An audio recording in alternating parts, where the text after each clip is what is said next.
Hello! Good morning, good morning. Yan ang ating farm. Yan, talungan. Ito ang kamatisan. Ayan, kaganda ng ating kamatis. Ayun, good morning. Yan, at tayo ngayon ay pupunta sa ating kamatis. Nabubungahan na, lalaki Lalaki. Yan ang ating talong. Gaganda ng talong. Ang haba. Hey, good morning sa inyo lahat. Talaga naman. Salamat po. Sana makabawi sa talong. Ang ganda rin talong. Sili, Good morning. Yun, At tayo ngayon ay nagpatubig. Ang haba ng ating talong. Tataas sa lalamba. Good morning. Ayun. At mangunguha muna tayo ng okra. Magsisimula tayo dito sa okra. And then, pupunta tayo sa ating palayan. Nandito muna tayo sa okrahan. Kasi ito ang kinakailangan natin makunan. Ang bunga. Yun. Habang okra na. Talagang inabot na ng paghaba ang ating okra. Sige. Inabot na ng pagtanda. Ating okra. Isang puno. Mapitas ka ng mga ganda, ang dami. Ang dami na tumanda, ang tandaan ng iba. Yun naman pang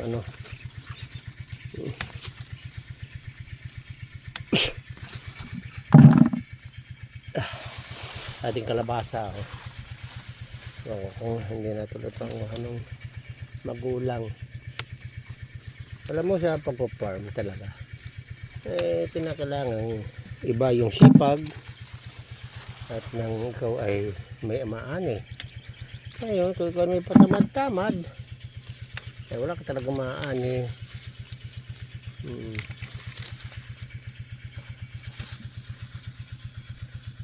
Ang sipag at tiyaga, sabi nga, pag meron kanyang dalawang ayan ay pwede ka mag-farm ngayon. Pero pagka yung ugali lang kung kailan lang may bunga at pagka kumita na ng konti, tama na sa pagpa-farm kasi ang lupa, ikaw na rin ang magpapaunlad ng lupa mo. Pag ikaw hindi na maalam magpaunlad na yung lupa, maluang ang lupa mo, wala namang tanim, ano mangyayari sa lupa mo? Maluang nga. Halimbawa 10 hektarya, wala namang tanim, nadidinin na ako sa 2 hektarya na may tanim, na puno ng tanim. Diba? Dami kang maani. Ngayon kung walang tanim, bantay ka ng bantay, wala kang binabantayan, kundi yung 10 hektarya mo, wala, hindi balik kung 10 hektarya mo nasa subdivision. Pero pagka ganitong land, yung agricultural land, wala, kinakailangan 10 hektarya mo pag walang tanim, wala, kawawa, wala kang anihin. Yan ang isang advantage ng may sipag at tiyaga. Maliit man yung palayan mo, bukid mo, 1 hektarya, tapos puno naman ang tanim, talagang kikita ka, uunlad ka. Yan ang sinasabing kinakailangan mo ng sipag, kinakailangan mo ng tiyaga. Diba? Ito, itong aking ito, ito kay Mrs. Ganito lang. Diba? Puno ng bunga. Dahil pinaunlad namin. Yan ang isa sa maganda. At kinakailangan talaga ng sipag at tiyaga. Kasi pag wala kang sipag, wala kang tiyaga, tapos na ang buhay. Tapos na. Okay, anyway, mas magaling pa ang nakahiga. Nakapahinga, hindi naman pagod. Di baling tamad, hindi naman pagod.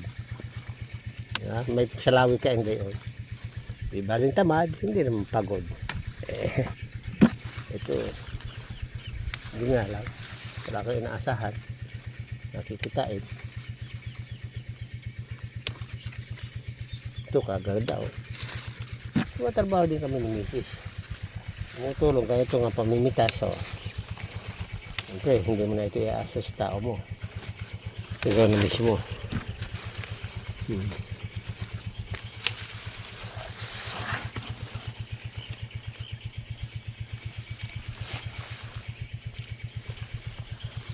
Maganda oh. Maganda nating okra. Kasi madami na rin kasing gumulang dahil kasi nung isang araw nalimutan kong kuhanin itong okra. Ito kinakailangan every 2 days i-harvest mo.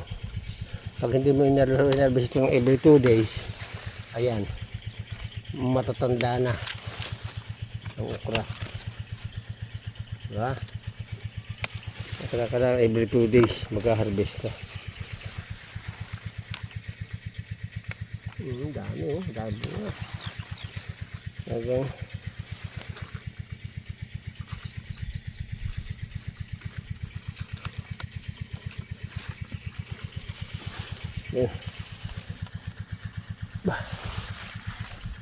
hindi matanggal ano yun, hindi yung bata matitigas yun. Yun ang palatanda ng okra. Okay, alright. Hinog na nga ang kalahati ng ang palay natin oh, hinog na ang kalahati. Okay, tingnan natin kung anong ito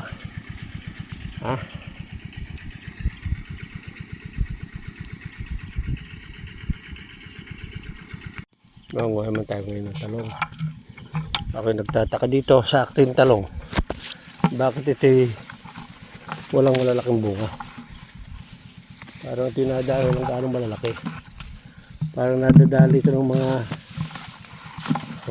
tingnan ko sa aking CCTV. Pag hindi na hulak ng uhan ito idabot ako siya. Barangay tayo kahit sino kausap yun. Kahit sino. Kasi yan nakaano yan. Upre.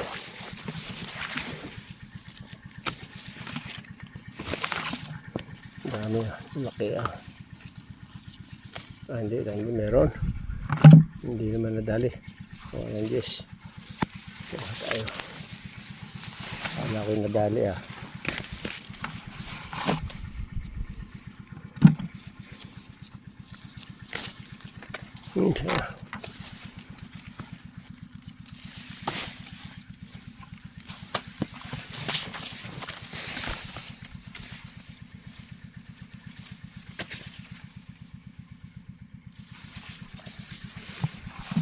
Isang talong. Madaming sira ang talong.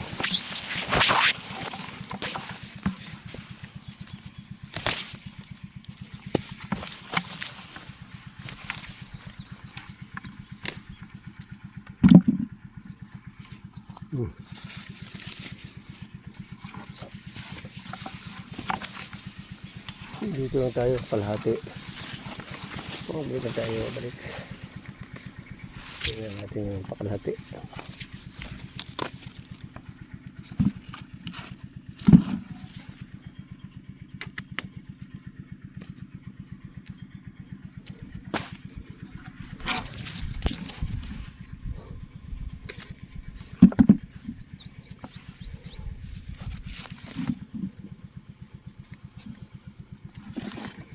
Ang dami Dalim. Talagang malakig.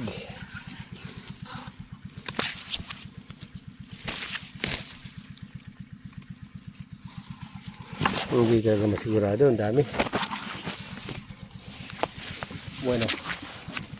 Marami naman.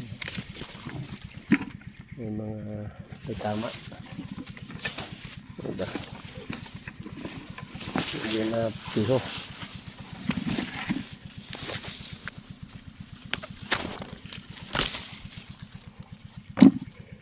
Wala namang wala. Pagod. Pagod din yung lingkod. Hari ko po. Ayan o. Ang dami namin kinuha eh. Bro. Na gulayin. Itang ina yan ah. Mamay. Pagod na si Lolo. Ayan o. Oh. Oh. Pa.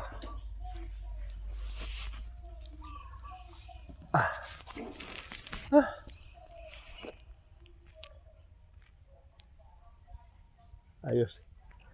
Tuloy panganda ng tubig, pinatay mo na. Ha?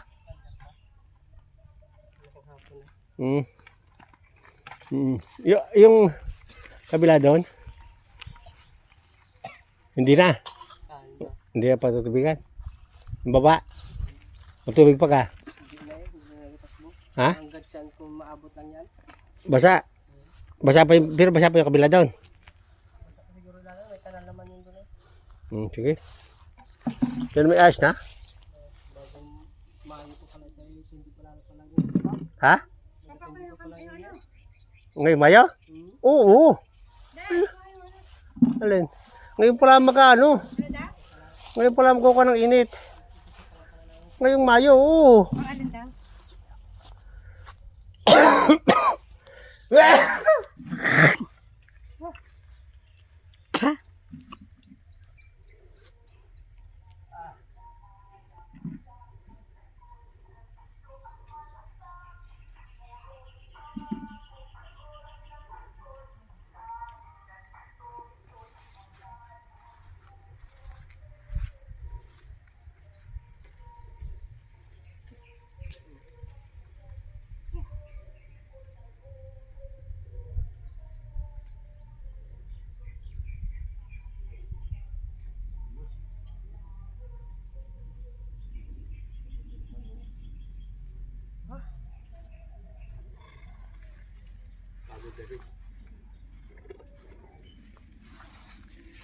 Ari ang atin.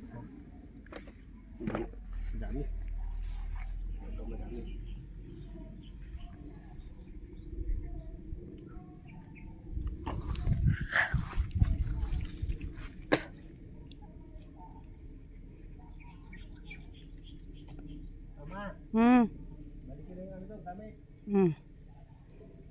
Patayin ko na ra. Papatayin ko na. Tutumba na lulo. Tayo na. May nanalulo. Malambot na ang katawan. Ang hanghang ng usok ah. Nasa lamod ko. Sige. Kita. Isara mo na yun. Teka, tanay, sasara na yung ate.